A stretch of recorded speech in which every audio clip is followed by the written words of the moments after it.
This is Ando with Tulsa Lines, coming to you with another podcast episode. This time around, we got the opportunity to go to the listening party for two pieces sometime in June EP.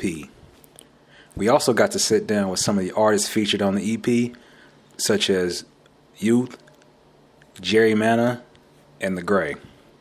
Sit back, enjoy, and let's go sometime in June.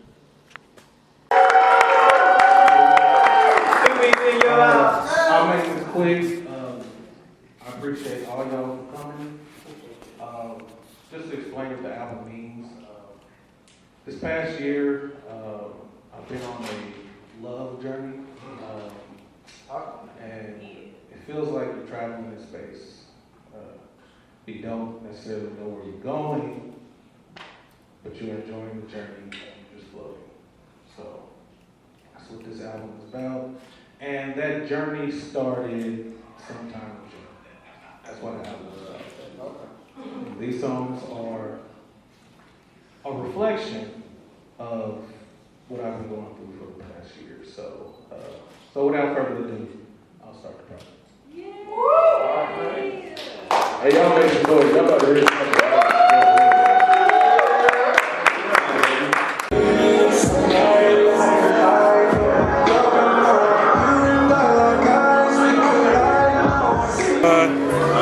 What inspired the song, and what's the name of the song on the album? The name of the song on the album is Make Up Your Mind. And honestly, what inspired it is just, being out, trying to talk to somebody, trying to, get to know somebody, trying to feel somebody out, and get to know them and get close with them. And then, they just want to, take their time with it, Okay. The bar is closing, you're trying to go home with somebody, you're trying to, spend some time, the late hours. And that's just about, trying to get them to come home with you, just talk to them, get to know them. You see something more than just, one night stand type of thing, you know what I'm saying? It's just kind of like this isn't a waste of your time.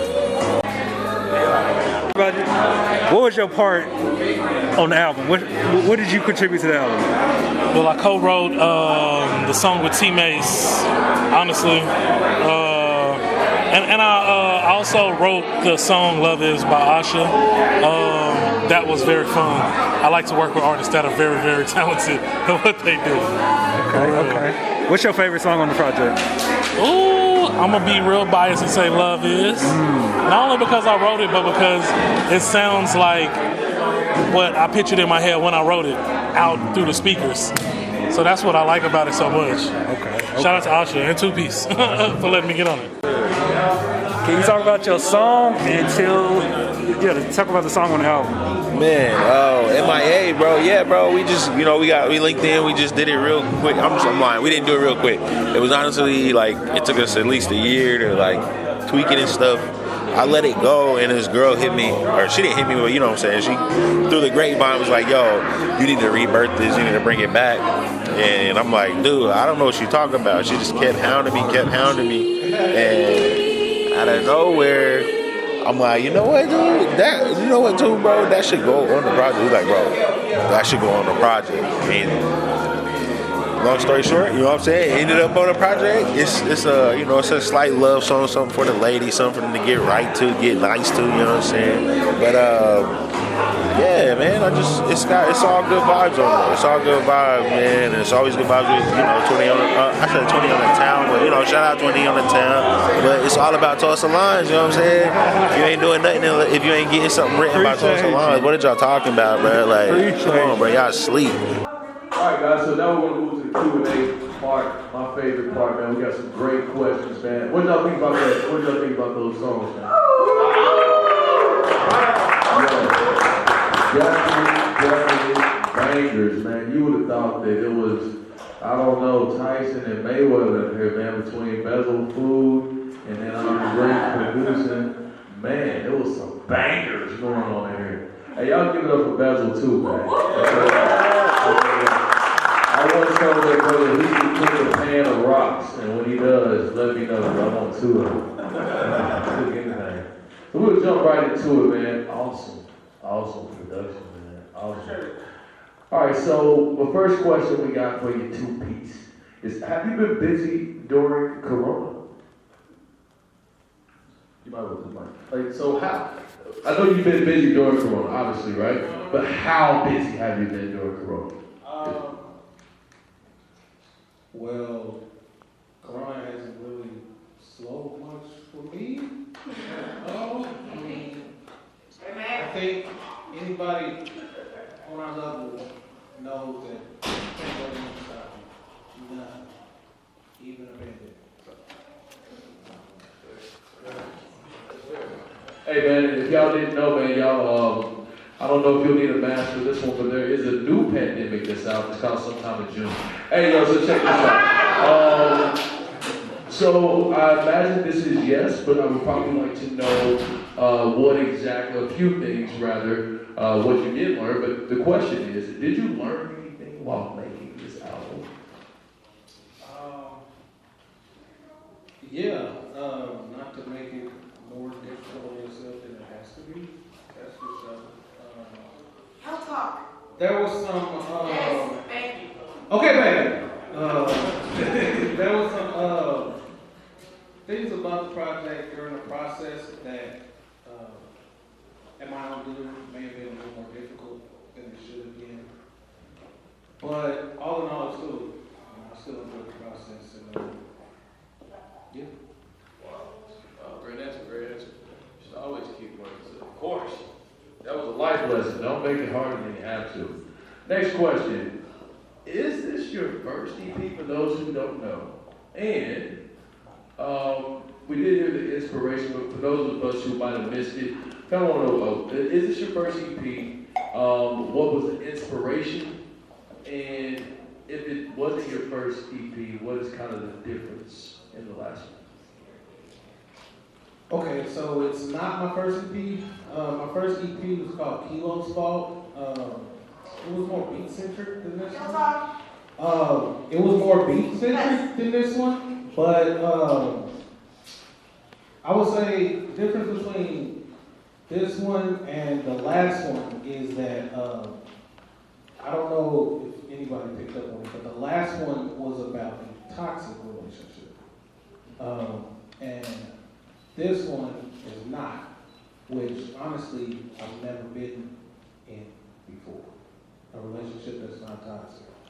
So that's why I'm on a journey that I've never been on before. Wow. So, Wow. Wow.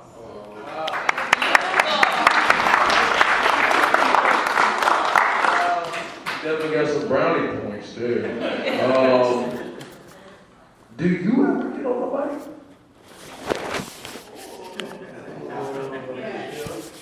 I think most people know the answer to this question here, but maybe when I'm feeling lit, I might hop on the mic, but I usually just leave that to the artists. Yeah, I don't know, man. Two-Piece might have some bars, man. Hey, yo, Two-Piece got some bars. You know. Hey, you sing like Al Green. What? You sing like Al Green. You can do that. No. You get real quiet. Oh my God. Well, me and Two-Piece actually we both discovered that today that Two-Piece has the bars, and I also have the bars. So maybe I'll come up with some bars here soon, man. A good question. This is a great question. I love this one. Is R&B harder than rap? You can take that into conceptualize that right on the spectrum. Is R&B harder to produce than rap? Man, hell yeah. Hell yeah.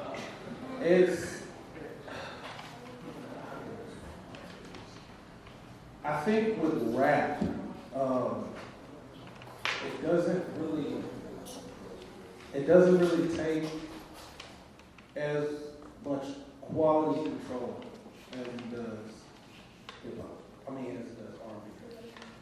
A lot of rap, honestly, the rapper just needs to be loud, and that's good, But with R&B, there's so much more. You gotta make sure you're vocal. First, you gotta make sure the artist is comfortable. That's the most important thing. Then you gotta make sure the vocals right. Then you gotta leave it alone and come back to it, listen again, all that. So I would say this. Yeah. comfortable. What is the major? Well, we already got this question. So, well, this is a great question. For those of you who don't know, if you're not already featured on the album, who is a feature on the album? So we got my man Bad Busy Baby, who's right over there. I got Vampire Youth, who's right there. We got Jarry Manna, who's right here. We got Miss Asha, who's right here. And we got Funky Fingers in the back, Mr. Joe Bruner. Other two, that is T-Bags and Zaza. They're the first two tracks of Funky Fingers. Yo, that used to be my nickname back in high school, Funky Fingers. Don't ask.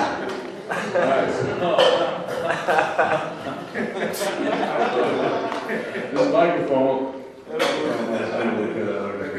Alright, so let's see here. How about some questions, two piece from the. I got a great question. As a matter of fact, it's not even on the card. Okay. So, because I don't know, and maybe I don't want to find out. It could very well have to do with poultry, so I want to ask this. Where does the name Two Piece come from? Don't start swinging. Okay, Two Piece came from when I originally wanted to be a DJ Two Piece. Turntable. Oh, gotcha. So that's the real origination of it. But yeah, and I was a DJ for about 4 hours. And then I made my first beat and I forgot all about DJing. I just kept it. Yeah, rightfully so. Yeah. Rightfully so. Wow. I just had to make sure, man, because I didn't know Two Piece was something like, while I'm cooking the Two Piece fried chicken, I'm Two Piece back up.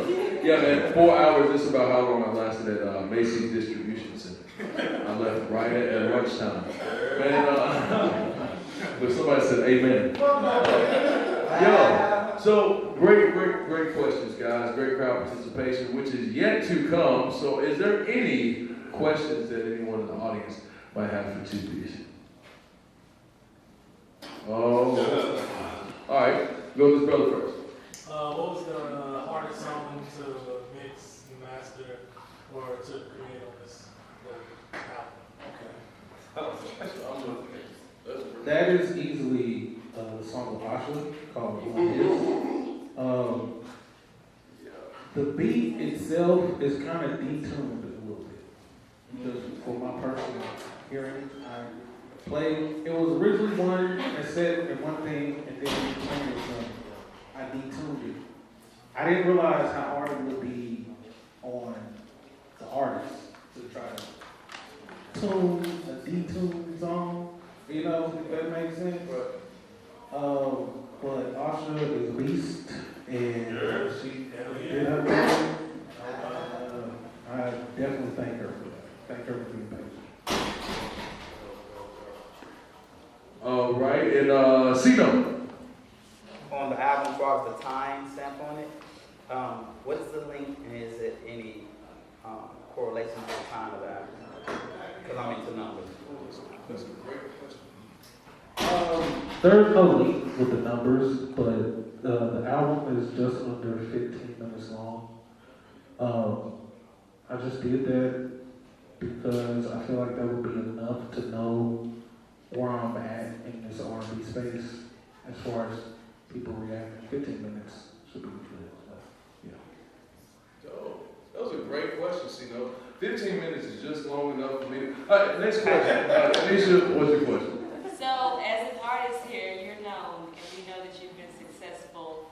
I want to know, how often have you gotten discouraged in your craft?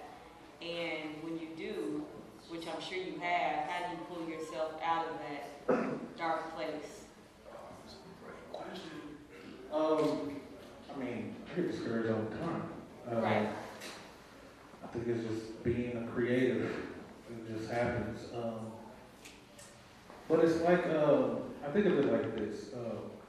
I don't know necessarily the definition of courage per se, but courage is doing it even though you're scared. Right. If So you even though you're discouraged about what you're doing, you still push through because somebody else might not. Wow. That's a great question. Do we have any more questions from the audience? Mr. Hughes. Do you got any major influences or inspirations? Well, my main thing is producing. So my top 5 producers are Ninth Wonder, Jay Dilla, Just Blaze, Timbaland, and Zaytoven. Yes. So those are probably the 5 inspirations. My biggest inspiration is my father. He's the reason why I'm a producer anyway, because I saw him do it, made me want to do it, and he's the one that encourages me the most to keep going. So, Oh, yes, Tizzy. No, Tizzi, no one. No why? Hey, so I have a question. So somewhere in June, were you born in June? Ooh. So the first question is, were you born in June? And is this the season, because you talk, I see you post a lot about love, is this the season to where like you are finding like self in love or love in self, or like, you know, what season is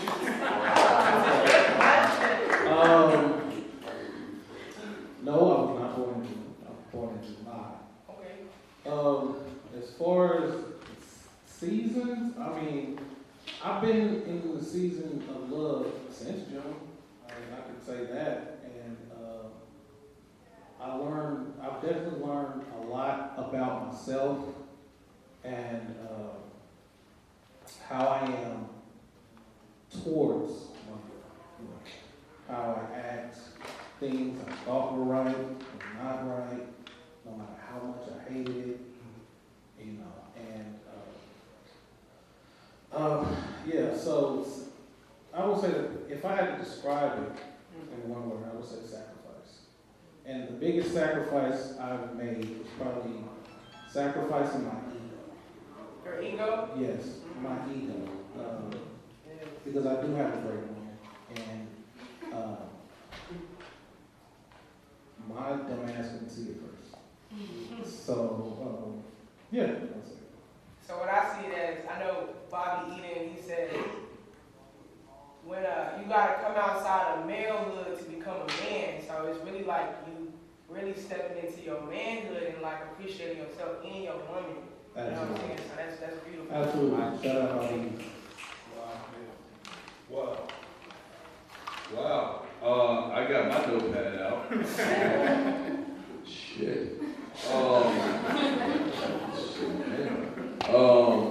Let me ask her. Do we have any more questions? No, but I will make a statement, and that's where you find your true definition of courage, once you got rid of your ego. Hey, I like that. He said I had to step out, man. That is stepping out of ego. Man, that's a life lesson for all of us, I think, because ego can be a killer of all dreams, man. Much respect, bro. Much respect. Yes, sir. And I know this project just dropped, or it's about to drop, but you plan on making another project about R&B, or do you think eventually might be leaning towards like rap? I don't know. It just depends on how I feel. If y'all know me, y'all been in the studio with me, y'all know I do everything based on how I feel. And this last year has been so big, it's like I had to drop it. So, R&B, rap, whatever's the hottest,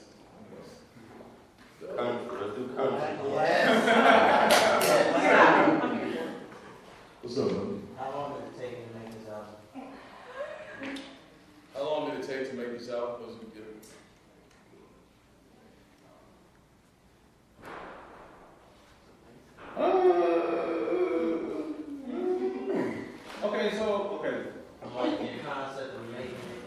Okay, the concept of making it. The concept came about probably a year and a half ago. It was just picking the songs. I mean, first I wanted a 30-song project with 30 singers on it. And I'm about to, you know what I'm saying? I want every singer on it. But then, you know, after, you know, some tough journeys, I realized that this could be a really important project for me based on the journey I've been through. And I started to be a little more precise. Now, I'll tell you this, that the very first song, Teammates Body, I've had that for about 4 years now. It's just been so, and plus, you know, I'm a producer and engineer, so I always put other artists first before I put myself. So, I mean, it's easy for me to do. I knew that was going to be my song on my project, I just didn't know it yet. So that's the story of the first song. Tiffany, again. Dang. Okay. So, making this particular album, because you know you got your strengths and your weakness, right? So you already started off with your strength. Were you able to turn your weaknesses into strengths off this album? I surely hope so. I feel like the whole R&B thing is my weakness because I don't know. It's just I've just never. Anybody knows me know I've never really been an R&B guy at all, ever. And now I think I'm realizing it's because it was a certain place I was in my life, you know. And once I started this journey, R&B music started sounding a little different, you know. So yeah, I would say the whole project was hard because R&B is not really my genre like that. It will be some.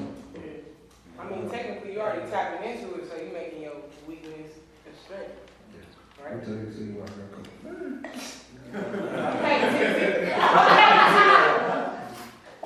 Yeah, Sam.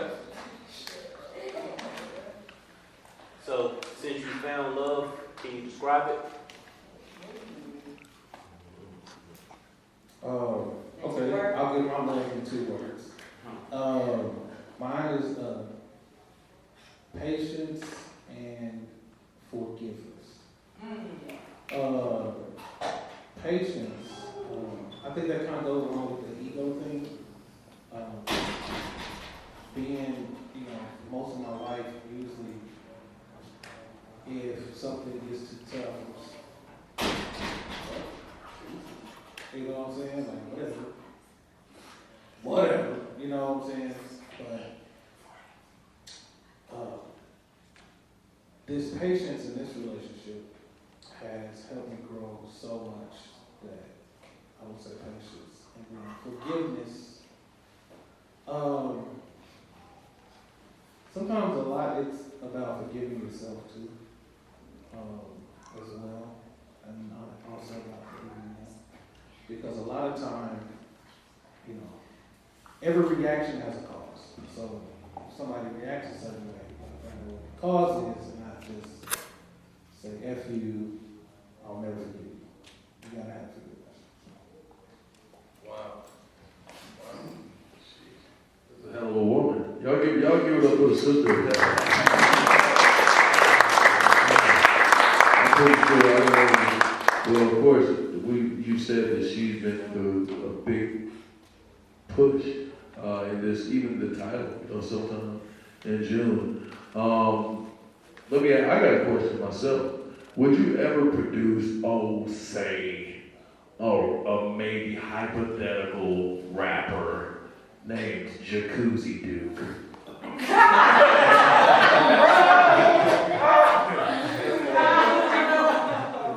I mean, yeah, the price is right. Hey, yo. That's all. Shameless plug. Do we have any more questions?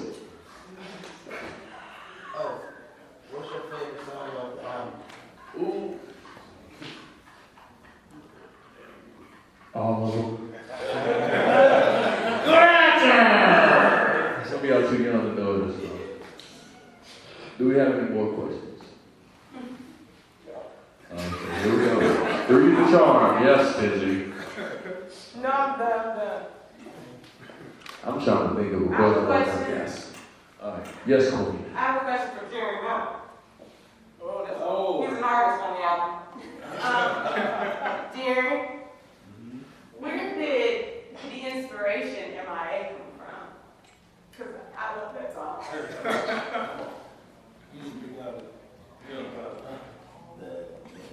Oh my God.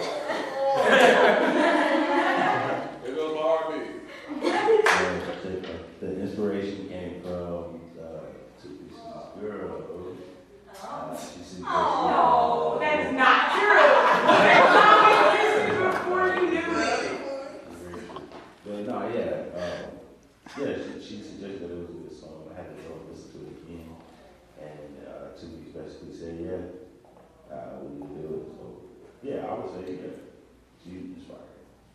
No, but you made it before. I'm just saying. You don't like the answer. You don't like the answer. Sorry. Do it again. I don't like that. I got a question for Asha, actually. Yes. All right, so we're talking about detuning a song, right? For any of you church folk or producers in here. When Two Piece goes to tune it back, right? Did they change the song any for you? Did you maybe add some in harmonic? Like did it change any of the chords, anything you had? Did you have some? Well, yeah, when I first had written, it was something I had written before, I just put it to a beat, and then like when it got to the chorus, it just didn't sound right, so honestly, I don't know if we just took that whole piece out, or we had just like put things over, but we changed the entire song, so it just didn't sound right to me, and now it does. Love happens by mistake chance. The song is fucking awesome, by the way.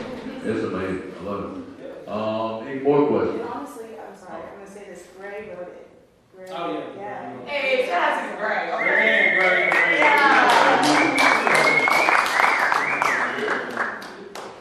It might not be a rapper named Jacuzzi can do it. It might be an R&B artist. All invoicing. Yeah. We got any more questions? Cover concept. Ooh. The cover concept. Where I get the cover concept? There's more detail besides the astronaut, so that's what I'm doing. I mean, it should be. Hey. Oh shit.